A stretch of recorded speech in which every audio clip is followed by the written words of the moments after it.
اب میں بڑے ہی ادب و احترام کے ساتھ فضیلت الشیخ اصغر علی امام مہدی حفظہ اللہ امیر مرکزی جمعیت اہل حدیث سے بڑے ہی ادب و احترام کے ساتھ میں گزارش کروں گا کہ وہ آئیں اور اپنے ناصحانہ کلمات سے ہم سب کو نوازیں۔ السلام علیکم ورحمۃ اللہ وبرکاتہ۔ الحمد للہ نحمده ونستعینه ونستغفره ونعوذ باللہ من شرور انفسنا ومن سیئات اعمالنا من يهده الله فلا مضل له ومن يضلله فلا هادي له وأشهد أن لا إله إلا الله وأشهد أن محمدا عبده ورسوله أما بعد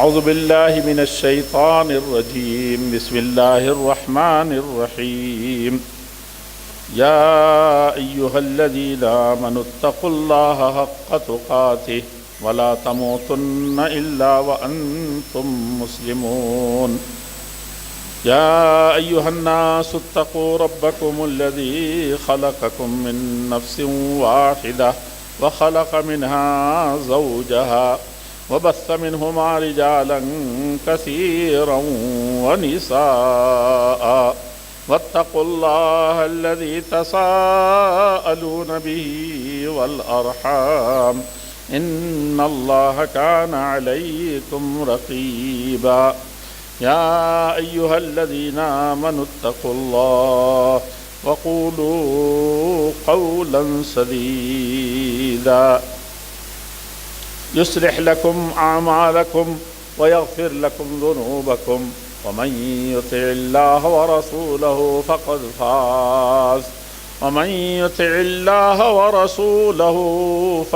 فاز فوزا عظيما۔ بہت ہی معزز بزرگوں، بھائیوں، ساتھیوں، اور خاص طور پر میرے استاد محترم جناب مولانا شیخ نعیم الدین صاحب سلفی مدنی حفظہ اللہ، اور دیگر معززین اور حاضرین، رفیق سفر محترم جناب عطا اللہ انور صاحب، میں نے اس جلدی میں بھی، مجھے بہت جلدی ہے، اگلا مرحلہ بہت لمبا ہے، پھر بھی میں نے خطبہ حاجہ پڑھ دیا ہے۔ میں جانتا تھا کہ طلباء کو لمٹ وقت دیا جاتا ہے اور بہت جلدی میں ہوتا ہے، تو پورا دن بھر کا پروگرام ہونے کے باوجود بھی خطبہ حاجہ نہیں ہوتا، تو کم سے کم ایک آدمی اس کو پڑھ دے تو جو اس کی اہمیت ہے، فضیلت ہے۔ تو سب سے پہلی بات تو میں یہی عرض کروں گا کہ آپ جا کر کے اپنے گھروں میں یا کسی مولانا صاحب سے اس کا ترجمہ ضرور پڑھیں۔ نکاح میں بھی پڑھتے ہیں، ہر مناسبت سے پڑھتے ہیں، اور اب تو سب جان گئے ہیں، اس کا پڑھنا بڑا ضروری ہوتا ہے کسی مجلس میں۔ تو اس کو یہ تو جان گئے ہیں، لیکن کیا لکھا ہے کسی تقریر کی ضرورت نہیں۔ اگر صرف اس کو ایمانداری سے پڑھ لے تو پوری زندگی سنور جائے گی، کہیں نہ وہ بدعت کا شکار ہوگا، نہ شرک کا شکار ہوگا، نہ ہی اللہ کے راستے سے ادھر ادھر ہٹے گا، اور سب سے بڑی چیز جو ہے وہ سب سے بڑے دشمن سے مقابلہ کر کے کامیاب ہونے کے لائق ہے۔ اور سب سے بڑا دشمن کون ہے؟ نفس اپنا۔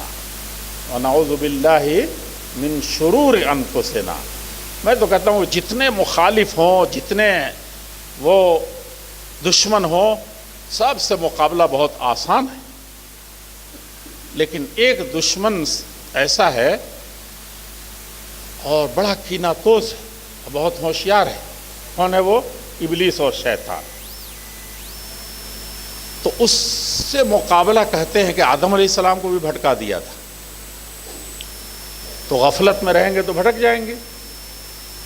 یعنی تعجب ہوتا ہے، بہت غور سے سنیے گا، تقریر وقریر نہیں ہو رہی ہے، میں جلدی جا رہا ہوں۔ آدم علیہ السلام کو جنت میں جانے کے بعد بھی اور بھٹکا دے، سوچ سکتے ہیں۔ اور ہم میں سے جو بہت زیادہ اپنے نفس کا بندہ ہوتا ہے وہ کیا کہتا ہے، آدم علیہ السلام تو جنت کے جانے کے بعد بھی غلطی ہو گئی تھی، میں تو انسان ہوں۔ یہ بھی ایک شیطان کا ہتھ کنڈا ہے بہت بڑا۔ سوچئے اور کیجئے کہیں تقریر مت سنیے، تقریر سے اپنے نفس سے کیجئے، سب ٹھیک ہو جائے گا۔ میں کہتا اتنے لوگ اگر سب برے ہیں تو میں کبھی برا نہیں رہ سکتا، کیونکہ یہ برائی بھی نظر آ رہی ہے، یہ بھی آ رہی ہے، یہ آ رہی ہے۔ اور اگر ہم ایمان میرا صحیح ہے تو سب کو اچھا سمجھ رہا ہوں، تو اتنے اچھے ہیں اس کے باوجود میں برا کیسے رہ جاؤں؟ یعنی اتنی برائیاں نظر آ رہی ہے۔ اس کو دیکھ رہا ہوں کہ یہ گنگا میں گر رہا، اس کو دیکھ رہا ہوں کہ گڈھے میں، اس کو دیکھ رہا ہوں کنویں میں، اس کو دیکھ رہا ہوں گندگی اور کیچڑ میں، یہ جوہر میں گر رہا ہے، تو میں گروں گا، چوکنا ہو جاؤں گا۔ آج ہم لوگوں نے کم سے کم 4 جگہ 4 گاؤں میں بدلا، ایسے ایسے راستہ بدلا، یہاں بھیڑ ہے یہاں بھیڑ ہے، جان گئے کہ لوگ بھیڑ میں پھنسنے جائیں گے؟ بالکل اخلاص نہیں ہے، بالکل نفس جو سب سے بڑا دشمن ہے اس کے شکار ہم لوگ ہیں۔ اس سے نکلیے۔ یہ کینسر کی بیماری ہے نا، ٹی وی ہے بہت خطرناک، بعض کہہ کہ علاج اس کا ہو گیا، علاج کچھ نہیں ہوا اس کا، وہ کچھ نہیں ہے اس کینے کے مقابلے میں، اس حسد کے مقابلے میں جو اپنے کسی بھائی سے رکھتے ہیں، کسی ہندو سے رکھتے ہیں، کسی یہودی سے رکھتے ہیں، نہیں یہ جائز۔ کیونکہ اگر ایک آنا سچے ہوتے تو جو جتنا بڑا یہودی ہے، جو بیت المقدس پر قابض ہے، جو انبیاء کو گالی دیتا ہے، آپ اس سے ہزاروں کوس دور ہو جاتے اس کی اس گالی سے، اور اس طرح کی گالی سوچتے بھی نہیں کبھی، کیونکہ اس کی وجہ سے اس کو سب سے برا سمجھ رہے ہیں، اور اس سے آپ کو محبت ہو جائے کہ اس کو کیسے نکالا جائے، کیسے اس کو اس کینسر سے کیسے اس کو نجات دیا جائے۔ یہ چیز تو ابلیس بھی جو شیطان بہکا لے گیا تھا، اس کے چکر میں دوبارہ نہ پڑے کہ آدم کو بھٹکا دیا تھا۔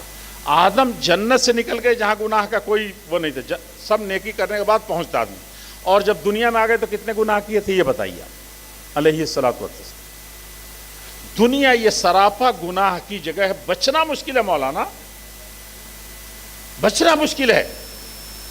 تو جہاں بچنا مشکل ہے، کوئی ہے جو بتا دے گا کہ آدم علیہ السلام سے پھر غلطی ہوئی تھی؟ تو یہ دنیا جہاں ہر قدم پر آزمائش ہے، ہر قدم پر بھٹکانے والے ہیں، شیطان یہاں پر ہر وقت آ رہا ہے، اور بلکہ ہم سوسائٹی شیطان بنی ہوئی ہے۔ شادی کرنے جا رہے ہیں تو 10 طرح کے مسائل آ رہے ہیں، کھیتی کرنے جا رہے ہیں تو 10 سود پہلے سے ہے، 10 معاملے پہلے سے ہیں۔ یعنی کون سی جگہ ہے جہاں مکتبوں، مدرسوں، ملا نہیں بچے ہوئے ہیں؟ کہاں بچے گا آدمی اب؟ تو میرے بزرگوں، میرے بھائیوں، میرے ساتھیوں، آدم علیہ الصلاۃ والتسلیم جب چوکنا ہو گئے تو پھر شیطان نہیں بھٹکا سکا۔ جہاں قدم قدم پر بھٹکنے والی جگہ تھی یہ دنیا، وہاں نہیں بھٹک سکے، اور جہاں تھوڑی سی غفلت تھی وہاں یا معلوم نہیں تھا تو جنت سے واپس آ گئے۔ اس لیے آج سے مت کہیے گا، سمجھا کہ نہیں سمجھا؟ 2 بات مت کہیے گا کبھی کہ غلطی تو بڑوں سے بھی ہوتی ہے، اور کبھی یہ مت کہیے گا کسی کوئی غلطی یاد آ جائے کہ غلطی ہو جاتی ہے، ان سے ہوئی تھی تو ان سے ہوئی تھی تو جنت سے باہر کیے گئے، آپ یہاں غلطی کر کے جنت میں پہنچ جائیں گے کیا؟ کس قدر فارمولہ الٹا ہے بھائی۔ ایک گناہ کی وجہ سے، پہلا گناہ تھا، جنت میں پہنچے ہوئے ہیں، برگزیدہ بندے ہیں، اور اس کے بعد نکال دیے گئے۔ آپ یہاں سے پورے لتھڑ کر کے اس جوہڑ میں آپ چاہتے ہیں کہ میں چلا جاؤں گا، اور دلیل کیا ہے کہ آدم علیہ السلام سے انتھیس ان اللہ اخرج آدم منہا من الی الدنیا بذنب واحد، یہ ہے۔ تو میں اس کو بہت زیادہ آپ سے یہی کہوں گا کہ ایک دشمن سے ہوشیار رہیے، اور وہ کون ہے؟ نفس، اپنا نفس کا۔ ابلیس بھی بہت چھوٹا ہے، یہ بڑے موذی کو مارا، نفس امارہ کو گھر مارا، یہ شعر بھی یہیں کا ہے۔ میں بہت وقت بتاتا کہ شعر یہیں سے، بڑے موذی کو مارا، سب سے بڑے دشمن کو کس نے مارا؟ سب سے بڑے پہلوان کو کس نے پٹکا؟ تو دیکھیے شیطان آپ کو ہر قدم پر بہکائے گا۔ طالب علم ہے تو بہکائے گا کہ اس میں کیا پڑا ہے، بوریا نشینی۔ یہ تو انور صاحب کی ہمت کی داد دیجئے، اور ضیاء صاحب تھے یا ابو ناصر مولانا رضا الحسن صاحب ہیں، ورنہ اس دور میں اس طرح ادارے بنا لے جانا بہت مشکل کام ہے۔ ہمارے اسلاف چٹائیوں پر پڑھتے تھے تو دین پھیلتا تھا، دیش آزاد کر دیا، دیش کی آزادی کے متوالے یہیں سے اٹھے تھے، آرا سے۔ آج کچھ بدبخت یہ کہہ رہے ہیں کہ چونکہ ہندوستان کی کایا انگریز جیسی، جس کا سورج غروب نہیں ہوتا تھا، اس کو پٹکنی دینے والے یہی آرا سے اٹھے تھے، تو پھر ایسا نہ ہو کہ یہاں سے پھر ہو جائے کیا بھائی؟ یعنی الٹی اس کو چھٹی نہ ملی جس نے سبق یاد کیا، یعنی بدلا ہے۔ آپ سے تو بہرحال بہت آپ کے پرکھے اچھے تھے، پنڈت جواہر لال نہرو تو بہت اچھے تھے کہ پٹنہ آئے تھے، وہ جو آخر میں بیٹھے ہوئے ہیں مولانا صاحب، اللہ ہم سب لوگوں کو ہدایت دے، کہتے ہیں کہ چلنے کا ڈھنگ نہیں ہے، ان کو ہدایت دے، آپ سب لوگوں کو، ہم لوگوں کو ہدایت دے۔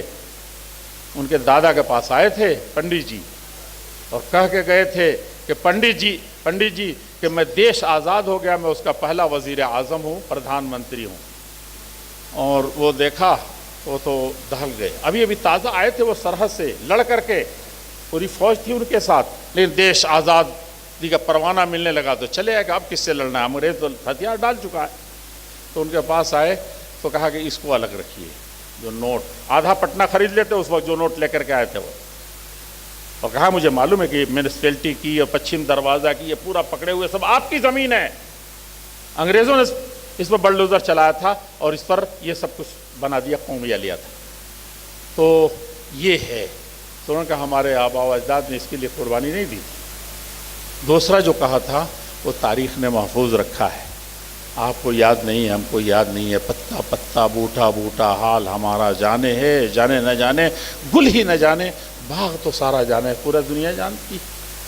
تو اس وقت کہا تھا کہ پورے ہندوستان کے سب ہندو مسلم سکھ عیسائی سب کی بلیدانوں اور قربانیوں کو ترازو کے ایک پلنے میں رکھیں گے، اور صرف آپ کے خاندان، صرف یہاں کے اہل حدیثوں کو قربانی دوسرے پلنے میں تو بھاری پڑے گا، یہ کہا تھا۔ تو ہم ایسے نہیں ہیں، بھاری تھے، بھاری ہیں، بھاری رہیں گے، دیش اور وطن اور انسانیت کی خاطر۔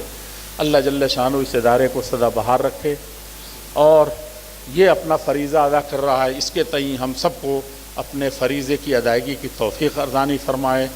اللہ تعالی ہمارے دلوں کو جوڑے، اللہ جل شانہ کے لیے جو کچھ ہم کر رہے ہیں اللہ جل شانہ خالص اپنے لیے بنا لے، اور جو قدورت، کینہ، حسد کسی طرح سے کہیں شیطان لاتا ہے، اللہ جل شانہ سب سے پہلے اس کو ہم بچا لے، کیونکہ حج، نماز، روزہ، زکوٰۃ، بڑے بڑے مدرسہ کے بنانے کا، بڑی بڑی نیکیاں ہم لوگ لے کر کے آئیں گے، قیامت کے دن جنت میں جانے نہیں دیا جائے گا، نہیں جانے دیا۔ میں صدر جمہوریہ کے یہاں پرسوں جا رہا تھا تو اتفاق سے وہ کارڈ نہیں ہے، اتفاق سے وہ بھول گیا میں، تو لکھا ہوا تھا، اب کیا کرتے؟ لیکن مولوی رئیس صاحب بڑے تیز آدمی ہیں، جب انہوں نے کہا مولانا صاحب تب تو انتظار کرنا پڑے گا، گاڑی تھوڑا کنارے کر لو۔ کیا چیز ہے؟ ایک چیز نہیں ہے، وہ مولانا صاحب وہی ہیں، سب کچھ وہی ہے، ادھر گاڑی میں لگا بھی ہوا ہے۔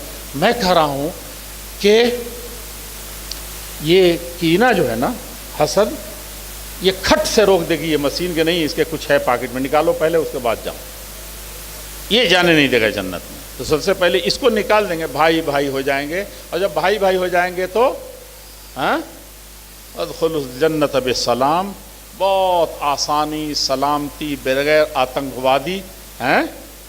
آتنکوادیوں کے آپ جنت میں آسانی سے چلے جائیں۔ اللہ جل شانہ اس کی توفیق ارزانی فرمائے۔